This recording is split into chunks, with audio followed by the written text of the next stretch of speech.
عبادت اگر دکھاوے کے لیے کی جائے وہ شرک ہے۔ جس نے دکھانے کے لیے نماز پڑھی، جس نے دکھاوے کے لیے خیرات کی، اس نے شرک کر لیا، کر چکا، وہ شرک میں ملوث ہو چکا۔ کون ہے وہ جو شفاعت کر سکے اس کے دربار میں مگر اس کے اذن سے؟ ایک گناہ بھی ساری تباہی لانے کے لیے کافی ہے۔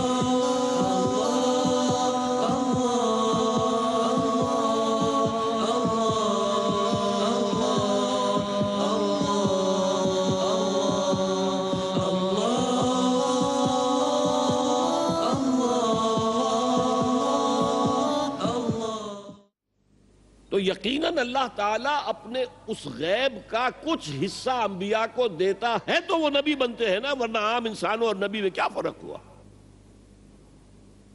ہمارا علم بالحواس ہے، علم بالعقل ہے، اگر یہی دو ہے محمد کے پاس بھی صلی اللہ علیہ وسلم، تو پھر کیا فرق ہوا میرے اور ان کے علم میں؟ معاذ اللہ ثم معاذ اللہ ثم معاذ اللہ۔ اللہ کی اطاعت کاملہ اس کی محبت شدیدہ کے تحت، اس کے شکر کا جذبہ، اے اللہ تیرے لیے حمد ہے، کل شکر تیرے لیے، کل ثنا تیرے لیے، اس شکر اور محبت کے جذبے سے والذین آمنوا اشد حبا للہ، اہل ایمان تو وہ ہے جو شدید ترین محبت کرتے ہیں اللہ کے ساتھ۔ تو اللہ کی اطاعت مطلق، اس کی محبت شدیدہ کے ساتھ دو چیزیں جمع ہوں گی تو پھر وہ اللہ کی عبادت بنے گی۔ والذین آمنوا اشد حبا للہ، جب تک اشد محبت آپ میں اللہ کی نہیں ہوگی، اگر کوئی اور شے محبوب ہے تو من الناس من یتخذ من دون اللہ اندادا یحبونہم کحب اللہ، لوگوں میں سے ایسے بھی ہیں جنہوں نے اللہ کو چھوڑ کر کسی اور چیزوں کو مد مقابل بنا لیا ہے، ان سے وہ محبت کرتے ہیں جو اللہ سے کرنی چاہیے تھی۔ توحید کا تقاضا ہے لا محبوب الا اللہ، لا مطلوب الا اللہ، لا مقصود الا اللہ۔ مقصود و مطلوب اور محبوب حقیقی اللہ کے سوا کوئی نہیں۔ اور وہ آیت میں آپ کو سنا چکا ہوں، سورہ توبہ کی آیت نمبر 24، انتہائی لرزا دینے والی آیت۔ قل ان کان آباؤکم وابناؤکم واخوانکم وازواجکم وعشیرتکم واموال اقترفتموها وتجارت تخشون کسادها ومساکن ترضونها احب الیکم من اللہ ورسولہ وجہاد فی سبیلہ فتربصوا حتی یاتی اللہ بامرہ واللہ لا یہدی القوم الفاسقین۔ اے نبی ان کے کان کھول دیجئے، اچھی طرح سنا دیجئے کہ اے لوگو، اے ایمان کے دعوے دارو، اگر تمہیں اپنے باپ، اپنے بیٹے، اپنے بھائی، اپنی بیویاں یا بیویوں کے لیے شوہر اور اپنے رشتہ دار اور اپنے وہ مال جو بڑی محنت سے کما کر کھتے بھرے ہوئے ہیں اور اپنی وہ تجارت جس کی کساد بازاری کا تمہیں اندیشہ رہتا ہے مندہ نہ ہو جائے، اور اپنے وہ محل، اپنی حویلیاں جو تم نے تعمیر کی ہیں اور بہت تمہیں محبوب ہیں، انہیں خوب فرنش کیا ہے، اگر یہ 8 چیزیں محبوب تر ہیں اللہ سے اور اللہ کے رسول سے اور اللہ کی راہ میں جہاد سے، تو جاؤ دفع ہو جاؤ، وہاں بیٹھ کر انتظار کرو یہاں تک کہ اللہ اپنا فیصلہ سنا دے، اور اللہ ایسے فاسقوں کو کبھی ہدایت نہیں دے گا۔ 8 چیزیں۔ اقبال نے بہت خوب کہا ہے، یہ مال و دولت دنیا، یہ رشتہ و پیوند، 5 قریب ترین رشتے آ گئے، باپ، بیٹا، بھائی، زوجین اور رشتہ دار۔ رشتہ و پیوند یہ جوڑنے والا۔ اور مال و دولت دنیا کی 3 شکلیں آ گئیں۔ دولت جو آپ اپنی بیلنس شیٹ کو دیکھ دیکھ کر آپ اس پہ خوش ہوتے ہیں، اب ہمارے ایسٹس کی یہ قیمت ہو گئی ہے اب۔ اور وہ مکانات جو آپ نے بنائے ہیں بڑے محبوب ہیں، اور ایسے بنائے ہیں، قرآن مجید میں آتا ہے لعلکم تخلدون، ایسے بنا رہے جیسے تمہیں ہمیشہ رہنا ہے ان مکانوں کے اندر۔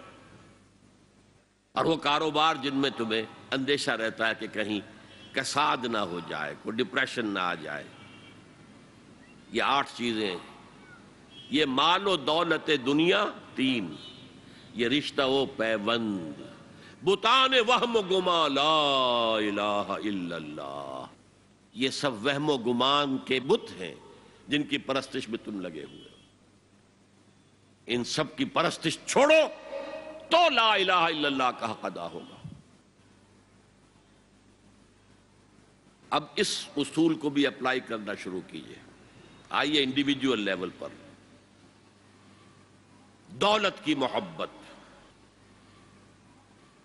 اگر آپ کو دولت کی محبت آمادہ کرتی ہے کہ اللہ کے حدود کو پامال کریں، حرام ذرائع استعمال کریں، دولت آنی چاہیے، حلال سے ہو، حرام سے ہو، جائز ہو، ناجائز سے ہو، بائی ہوک اور بائی کروک دولت آنی چاہیے، تو آپ کی محبوب حقیقی کون ہوئی؟ دولت۔ یہ دولت آپ کی معبود ہے۔ کون بڑے سے بڑا موحد اس شرک کا احساس رکھتا ہے؟ اور حضور نے اس قدر کلیئر فرمایا ہے، تعس عبد الدینار و عبد الدرہم، ہلاک ہو گیا یا ہلاک ہو جائے۔ یہ کلام خبریہ ہے یا یہ بددعا ہے؟ تعس عبد الدینار و عبد الدرہم، درہم و دینار کا بندہ ہلاک ہو جائے۔ نام عبد الرحمن ہے، حقیقت میں عبد الدینار ہیں، عبد الدرہم ہیں۔ درہم و دینار آنے چاہیے، جائز سے یا ناجائز سے، حلال سے یا حرام سے، صحیح سے یا غلط سے، بائی حق اور بائی کروک۔ تو معبود کون ہوا؟ ہمارے ہندو بھائیوں نے کیا کیا؟ لکشمی دیوی دولت کی دیوی ہے، اس کی پوجا کرتے کس لیے؟ مطلوب کیا ہے؟ دولت۔ اس کی پوجا وہ خوش ہو جائے تو دولت ملے گی۔ ہم نے کہا ہٹاؤ جی اس دیوی کو بیچ میں سے، ہم براہ راست ہی پوج لیں گے، بس یہی تو فرق کیا ہے نا۔ عبد الدینار و عبد الدرہم، یہ ہے انفرادی سطح پر شرک فی المحبت، جو روح عبادت ہے، جو عبادت کی جان ہے، محبت، غایت الحب ما غایت الذل والخضوع۔ اور ٹاپ پر لے آئیے، آج کی دنیا اجتماعیت کے میدان میں اگرچہ اب زمانہ بدل رہا ہے، لیکن تقریباً 1 صدی سے نیشن سٹیٹس، وطن کی بنیاد پر قومیت، وطن محبوب ترین شے، جو شے میرے وطن کے لیے صحیح ہے وہ میں کروں گا، چاہے وہ غلط ہو، وہ حرام ہو، اللہ کے قانون کے خلاف ہو، لیکن میرے وطن کے لیے ہوگا۔ وطن زندہ باد، یہ وطن پرستی ہے۔ اس وطن پرستی کے مذہب کی ایک نماز بھی ہے، ترانہ ہو رہا ہے تو کھڑے ہو جاؤ، قنوت، کھڑے ہو جانا عبادت کا حصہ ہے۔ اس کا جھنڈا سلامی دو۔ یہ وطن کے معبود کے ریچولز ہیں، مذہب وطنیت۔ اسی لیے اقبال نے کہا تھا، اس کو سمجھا نہیں کسی نے بھی، اس دور میں میں اور ہے، جام اور ہے، جم اور، ساقی نے بنا کی روش لطف و ستم اور، تہذیب کے آزر نے ترشوائے صنم اور۔ آج کا صنم، آج کا بت کون ہے؟ تہذیب کے آزر نے ترشوائے صنم اور، مسلم نے بھی تعمیر کیا اپنا حرم اور، ان تازہ خداؤں میں بڑا سب سے وطن ہے، جو پیرہن اس کا ہے وہ مذہب کا کفن میں۔ خدا پرستی، یہ وطن کی لکیر سے تم اور ہو گئے، میں اور ہو گیا۔ لکیر، انسانیت منقسم، جو تمہارے وطن کے لیے ٹھیک ہے وہ تم کرو گے چاہے وہ اخلاقاً غلط ہو، اور جو میرے وطن کے لیے ٹھیک ہے وہ میں کروں گا چاہے اخلاقاً غلط ہو۔ یہ کون سا دین ہے؟ یہاں تو وطن تمہارا معبود بن گیا۔ پاکستان میں بڑا شور اٹھا تھا جب میں نے کہا تھا کہ جھنڈے کو سلامی دینا شرک ہے اور ترانے کے وقت کھڑا ہو جانا شرک ہے۔ اور میں کبھی بھی تقریبات میں جاتا ہوں، اقبال ڈے ہو رہا ہے، کچھ اور ہو رہا ہے، میں ان تقریبات کا مقرر نہیں ہوں، لیکن جب بہت زور دیتے ہیں چلا جاتا ہوں، لیکن وہاں ترانہ پڑھا جاتا ہے میں بیٹھا رہتا ہوں، میں کھڑا نہیں ہوتا۔ اور اس پر چیمیں گوئیاں ہوتی ہیں اخبارات کے اندر، لیکن میرے نزدیک یہ وطن کی نماز پڑھ رہے ہو تمہارا یہ قنوت اور وطن کا ترانہ، اس میں حمد ہو رہی ہے وطن کی، یہ کیا ہے؟ آج کے دور کا بدترین شرک فی المحبت۔ آگے چلیے، شرک فی الدعاء، کسی کو مت پکارو کسی مدد کے لیے سوائے اللہ۔ وَأَنَّ الْمَسَاجِدَ لِلَّهِ فَلَا تَدْعُوا مَعَ اللَّهِ أَحَدًا، اللہ کے ساتھ، یعنی ایک تو یہ کہ اللہ کو چھوڑ کر کسی کو پکارنا، ایک ہے اللہ کے ساتھ پکارنا، اللہ کو بھی پکارنا اوروں کو بھی پکارنا۔ بدترین شرک ہے دعا اللہ کے لیے، ندا اللہ کے لیے۔ اس کا بھی ذرا میں تجزیہ کر دوں آپ۔ دیکھیے، ایک ہے عام مادی قوانین دنیا کے جو ہے اس کے تحت کسی سے مدد چاہنا، بھائی ذرا مجھے پانی پلا دینا، یہ بھی آپ نے مدد چاہی ہے نا۔ حضور کے بارے میں تو آیا ہے کہ آپ اتنے خوددار تھے صلی اللہ علیہ وسلم کہ اگر سواری پر ہوتے تھے اور آپ کا کوڑا نیچے گر جاتا تھا تو کسی سے یہ نہیں کہتے تھے کہ یہ کوڑا مجھے اٹھا کے دے دو، بلکہ خود سواری سے اتر کر کوڑا اٹھاتے تھے۔ تو یہ جو قانون مادی ہے اس کے تحت مدد مانگنا کوئی بری بات نہیں ہے، کوئی غلط بات نہیں۔ ماورائی اعتبار سے، غیبی اعتبار سے کسی سے مدد مانگنا، کسے باشد کوئی ہو، شرک فی الدعاء۔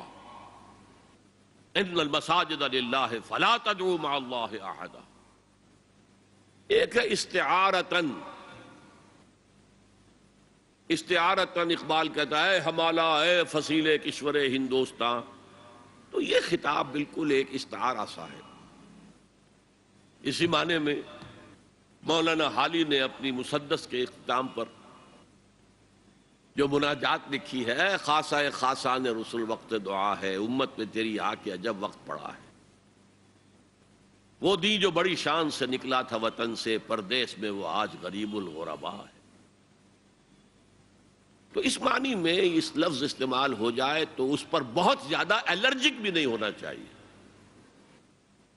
لیکن غیبی طور پر کسی کے بارے میں یہ عقیدہ رکھ کر کہ وہ میری مشکل کشائی کر سکتا ہے، حاجت روائی کر سکتا ہے، میری مدد کر سکتا ہے، یہ شرک ہے، اور اس کے شرک ہونے میں کوئی شک نہیں۔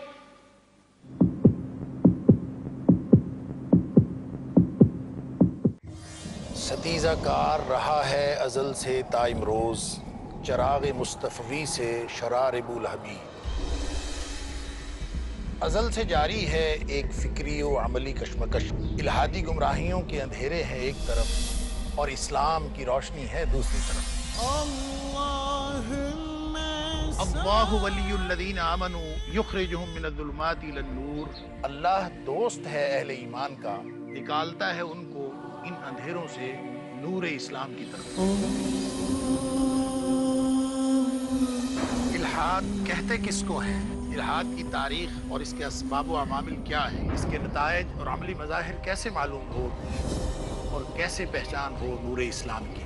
دیکھیے ہمارا پروگرام الحاد اور اسلام۔ جانیے کس قدر بنیادی سچائی اور مضبوطی کے ساتھ تاریک دلوں کو روشن کر رہا ہے اللہ کی وحدانیت کا پیغام، الحاد اور اسلام۔ آج رات 9:30 بجے اور دوبارہ صبح 7 بجے انڈیا میں peace T V Urdu per.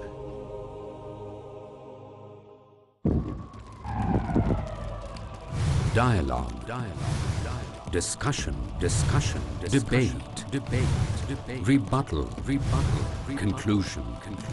Eliminate misconceptions about religion. Get enlightened. Witness Dr. Zakir Naik in a battle of words in Crossfire. ہر اتوار رات 8:30 بجے اور دوبارہ صبح 8:30 بجے انڈیا میں peace T V Urdu per.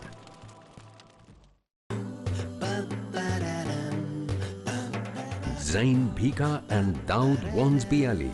Hey kids, time is very precious. This life is a gift from Allah. Utilize this gift for here and hereafter. Enjoy this gift in the light of the Quran and Hadith. Enjoy Islam with us, Zain and Dawood. Enjoying Islam with Zain and Daud. کل شام 5 بجے اور دوبارہ صبح 11 بجے India میں peace T V Urdu پر.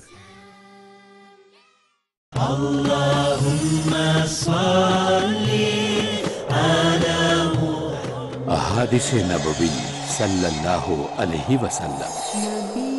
حضرت ابو ہریرہ رضی اللہ عنہ سے روایت ہے کہ اللہ کے رسول صلی اللہ علیہ وسلم نے بیان فرمایا، جو شخص لوگوں کا شکریہ ادا نہیں کرتا وہ اللہ کا بھی شکر گزار نہیں ہوتا. سنن ترمذی کتاب البر والصلہ باب نمبر 35 حدیث نمبر 1954.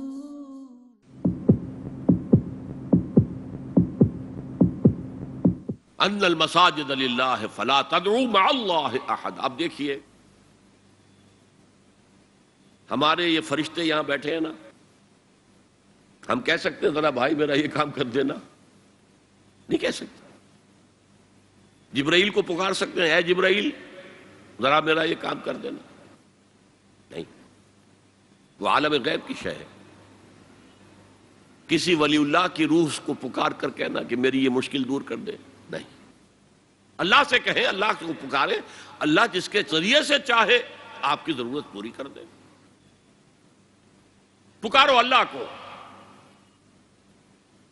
قال ربکم ادعونی استجب لکم ان الذین یستکبرون عن عبادتی سیدخلون جہنم داخرین. تمہارا رب کہتا ہے مجھے پکارو، مجھ سے مانگو، میں تمہیں دوں گا، تمہاری دعا سنوں گا، قبول کروں گا. اور جو بربنائے تکبر مجھ سے نہیں مانگتے وہ جہنم میں داخل ہوں گے ذلیل و خوار ہو کر. حضور نے ایک بات مجھے متن یاد نہیں ہے بہت پیاری فرمائی. دیکھو انسانوں سے تم مانگتے ہو کچھ تو ایک دفعہ تو اس کے ماتھے پر تیوری پر بل پڑ ہی جاتا ہے، یہ کیوں میرے سامنے ہاتھ سوال کیا، کیوں مجھے اس سے مانگ رہا ہے. چلیے بعد میں کچھ وہ دے ہی دے، لیکن ناگوار گزرتا ہے. ارے اس سے مانگو جو کہتا ہے کہ مجھ سے مانگو اور میں دوں گا. وہ نہ مانگنے پہ ناراض ہے، اس سے نہیں مانگتے. رات کے آخری ساعتوں میں، یا جسے آپ کہتے ہیں the small hours of the morning، حدیث میں آتا اللہ نزول اجلال فرماتے، جس کو ہم نہیں جانتے کیسے نزول ہوتا ہے. ذات باری تعالیٰ اور اس کے متعلقات کے بارے میں جو بات آ گئی قرآن میں حدیث میں وہ ہم مانتے ہیں. کیسا یہ ہم نہیں جانتے. اس کا ہاتھ ہے کیسا ہے ہم نہیں جانتے. اس کا چہرہ ہے کیسا ہے ہم نہیں جانتے. اس کی ساق ہے، اس کی پنڈلی ہے کیسی ہے ہم نہیں جانتے. وہ سنتا ہے کیسے سنتا ہے ہم نہیں جانتے. کیا اس کے کان ہیں؟ کیا اسے بھی ساؤنڈ ویوز کی ضرورت ہے سننے کے لیے؟ وہ دیکھتا ہے کیسے دیکھتا ہے ہم نہیں جانتے. وہ اترتا ہے کیسے اترتا ہے ہم نہیں جانتے. جو قرآن میں آ گیا حدیث میں آ گیا مان لیجئے بس. باقی یہ متشابہات میں سے ہے، اس کی کھود کرید میں پڑو گے تو فتنے میں مبتلا ہو جاؤ. ابتغاء الفتنۃ وابتغاء تاویلہ. لہذا حدیث میں آتا ہے کہ رات کی آخری ساعتوں میں اللہ سمائے دنیا تک نزول فرماتے ہیں اور پھر ندا لگتی ہے حل من سائل فاعطیہ، ہے کوئی سوال کرنے والا مانگنے والا کہ میں اسے دوں. حل من مستغفر فاغفر لہ، ہے کوئی گناہوں کی معافی چاہنے والا کہ میں اسے معاف کر دوں. ہم انٹا غفیل سو رہے ہیں. ہم تو مائل بکرم ہے، کوئی سائل ہی نہیں. راہ دکھلائیں کسے؟ رہنو منزل ہی نہیں. راہ کسے دکھا؟ اللہ کے راستے پر چلنے کا فیصلہ کرو، اللہ کی راہ میں جہاد کا فیصلہ کرو، پھر اللہ راستہ کھولے گا. والذین جاہدوا فینا لنہدینہم سبلنا. وہ لوگ کہ جو ہمارے راستے میں جہاد کریں، محنت کریں، مشقتیں کریں، ہم لازماً ان پر اپنے راستے کھولتے چلے جائیں. تو دعا شرک فی الدعا. مانگو صرف اللہ سے، اللہ سے، اللہ سے. وہی ہے جو کہ مشکلات کو حل کرنے والا ہے. وہی ہے کہ رزق دینے والا ہے، وہی ہے جو مرض سے شفا دینے والا ہے، پکارو اسی کو، مانگو اسی سے۔ اب آئیے، کچھ مراسم عبودیت ہوتے ہیں، مراسم رسم کہتے ہیں کسی چیز کی ظاہری شکل کو۔ رہ گئی رسم ازاں روح بلالی نہ رہی، فلسفہ رہ گیا تلقین غزالی نہ رہی۔ یہ قرآن کا بھی ہم اسے رسم الخط کہتے ہیں، رسم الخط، اور یہ حضرت عثمان کے زمانے میں فائنل ہوا ہے کہ یہ اس طریقے سے لکھا جائے گا۔ تو عبدیت کے اظہار کے لیے کچھ رسومات ہیں، جس میں سے ایک پر گفتگو ہو چکی، قنوت، والقانتین والقانتات۔ یہ جو ہے اللہ کے حضور میں چاہے ہاتھ باندھے چاہے ہاتھ کھلے ہوں، لیکن ذرا جھک کر گردن میں خم کر کے کھڑے ہونا، یہ نماز کے اندر جو قنوت ہے یہ قنوت ہے، یہ بھی اپنی عاجزی کا اظہار ہے، عجز اور تذلل۔ وہ جو ابن قیم کی میں نے ڈیفینیشن آپ کو بتائی، العبادت تجمع اصلین، غایت الحب وغایت الذل والخضوع، حد درجے میں اللہ کے سامنے بچ جانا، جھک جانا، گر جانا، رکوع، سجدہ اللہ کے سوا کسی کے لیے نہیں۔ اور اس معاملے میں دین محمدی جو اپنی تکمیل کو پہنچ گیا، الیوم اکملت لکم دینکم واتممت علیکم نعمتی ورضیت لکم الاسلام دینا، آ حضور کی بعثت سے قبل سجدہ تعظیمی جائز تھا، کسی شخص کی تعظیم کے لیے، اس کی عزت کے لیے اس کے سامنے سجدہ کرنا جائز تھا۔ حضرت یوسف کے سامنے ان کے والدین اور 11 بھائی سجدے میں گر گئے۔